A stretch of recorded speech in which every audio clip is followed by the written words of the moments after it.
Each year, 50,000 children with autism turn 18 in the United States. Our guests today are father and son Ed and Matthew Asner. They are being honored with Lifetime Achievement Awards for their work with autism. The honor will take place at the Temple Grandin and Friends Benefit on May 20th. It's in Los Angeles, and the proceeds from the event go to support Autism Works Now, an organization devoted to helping autistic adults get jobs. Ed, of course, best known as the award-winning Lou Grant on The Mary Tyler Moore Show. More than 300 big and small screen acting credits, one of the greats of our time. He's that rare breed of actor who, at 85, shows no signs of letting down, slowing down. No, never. And Matthew is the director of corporate development for Autism Speaks. Prior to that, he spent years as a television producer. Ed has his son, Charlie, who's 26 years old. He's Matthew's brother. He has autism. And Matthew has his son, Willie, is 12 years old.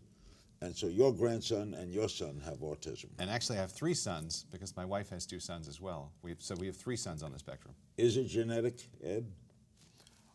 That's not been proven, but my former wife said when Charlie was little and diagnosed around 7 as being autistic, he's not autistic. He doesn't suffer from autism. He suffers from Asnerism. So, Asnerism. That's true, actually.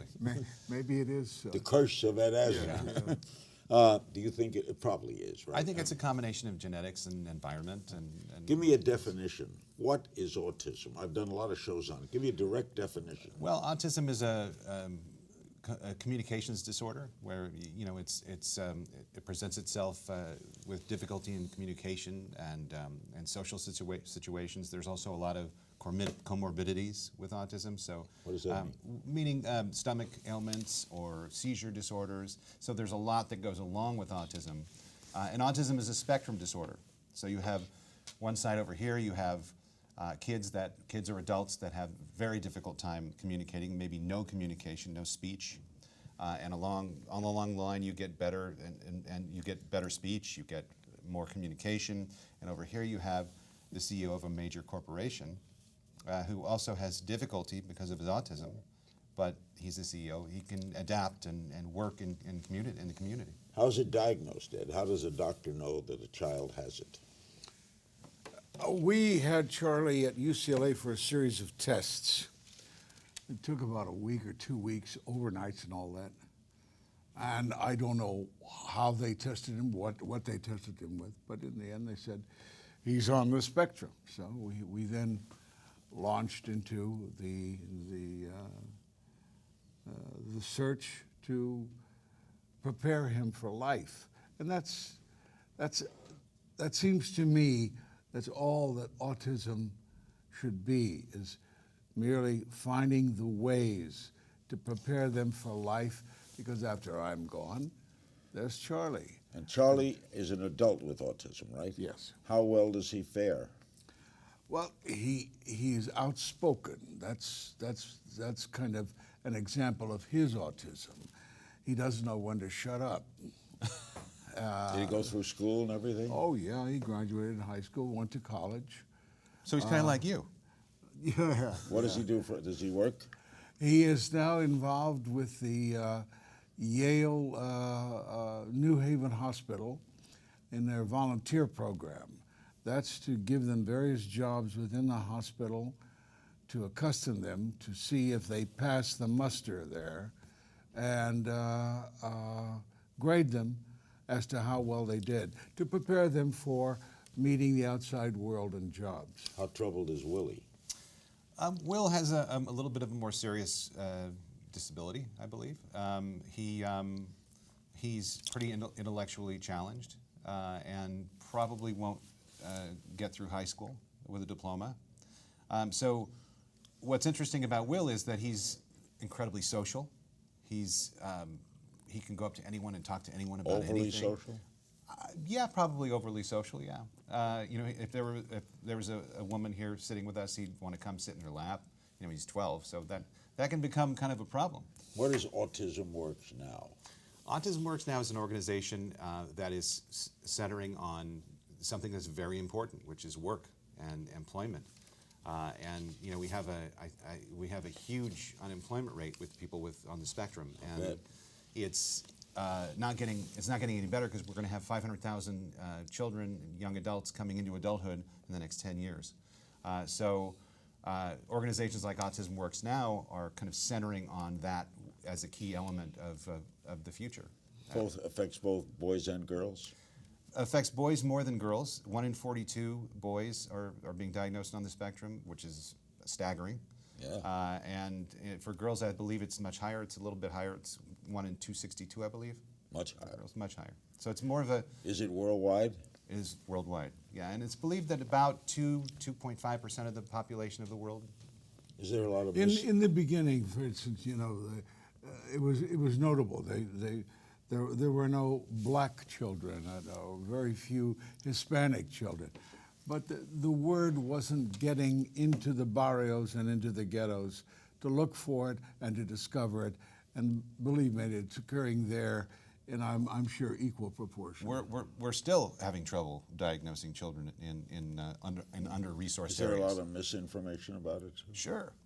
I mean, you have a lot of barriers to get through. You have a parent that doesn't want anything to be, different about their child, that doesn't want to have to deal with this massive mountain that you need to climb as a parent for your child. You also have parents that are culturally more inclined to not see a doctor. Some people think vaccinations cause it, right? Yeah. Some people do, yeah. But that's been kind of poo-pooed, right? Yeah, yeah. I couldn't get Charlie to tell white lies because he'd been told not to lie. And having been giving that dictum, to vary from that absolute was not acceptable to him. He couldn't. And let's actually, I want to center on something he just said, that people with autism have a difficult time lying because they want to be honest. They're inclined to be honest. And that's one of the reasons they make model employees. And that's one of the reasons they're never late to work. They're always there on time. It's an amazing thing to have an employee. What's the blue pin you were both wearing? It's for Autism Speaks. That's the blue puzzle piece It's like for a little Autism boy? Speaks. Yeah, that's exactly right. That's Boy, exactly two right. arms and a little boy. Bob and Suzanne Wright, who founded Autism Speaks, had a grandson on the spectrum, and so they kind of made this, and it also favors boys more than girls, so that's why it's a blue puzzle piece. And when people who want to help can do what? Can you support Autism's Works now? Autism Works Now. Come to the event, the Temple Grandin and Friends event on May 20th at the Nokia Theater, and do research. And if you have a company, if you're the owner of a company or you're involved in the hiring of people at companies, look at people who have autism, bring them in, interview them, give them a chance, because we need to change the paradigm in this country, because employers need to look at people with autism not as people with a disability. They need to look at them as people who are probably going to be good employees. And, yeah, that's good advice. And there was excellent tools. Yeah, and there was a great place in Korea that I visited. It was called the Better Bear Bakery, and they had a grant from a person who gave them money, and the only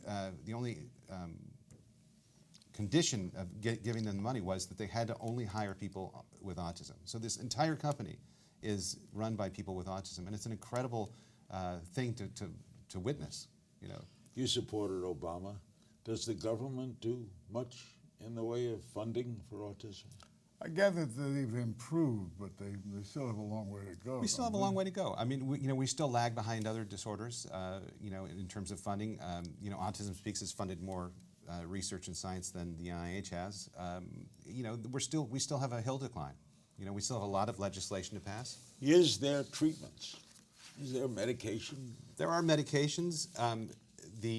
The whole basis of a lot of research is to find better treatments, better medication that can help people. There is medication now. There is medication, yeah. When I got custody of Charlie, He was being bounced from one nursery school to the other, to the other, to the other. And my lady, who became my wife subsequently,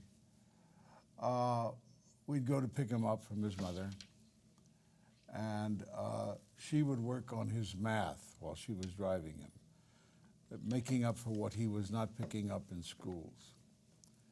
And when I got him at home, I would then start teaching him phonics.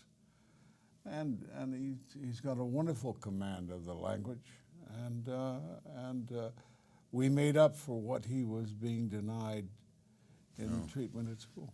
There's no special schools? There are. There are more and more cropping up. I mean, you know, to give you an example, when Charlie was diagnosed, when my brother was diagnosed, it was like 1 in 5,000 children were being diagnosed on the spectrum. Now, you're at 1 in 68. So it's something that's growing. And we're trying to find out why. You're not affected in your family at all? Lucky. It's all luck. What would you want to say in closing to people who are watching? You just want to say to employers, hire autism. Hire people with autism. Hire people on the spectrum. You know, look past what we're saying. You know, in terms of the concerns of autism. Look past those concerns and hire these people. They're model employees. Autism Works now. Go to the event, learn about it. It's a musical celebration of these incredible people. It's a musical celebration. And then I also want to mention that Autism Speaks has an incredible new jobs portal for people on the spectrum. It's called the spectrumcareers.com, and it's like monster.com, so it's like that kind of thing, and it's only for people on the spectrum, for them to find jobs and connect them with employers. Spectrumcareers.com. Thespectrumcareers.com. Ed, I will tell you up front, you're an American treasure. Can I cash it in?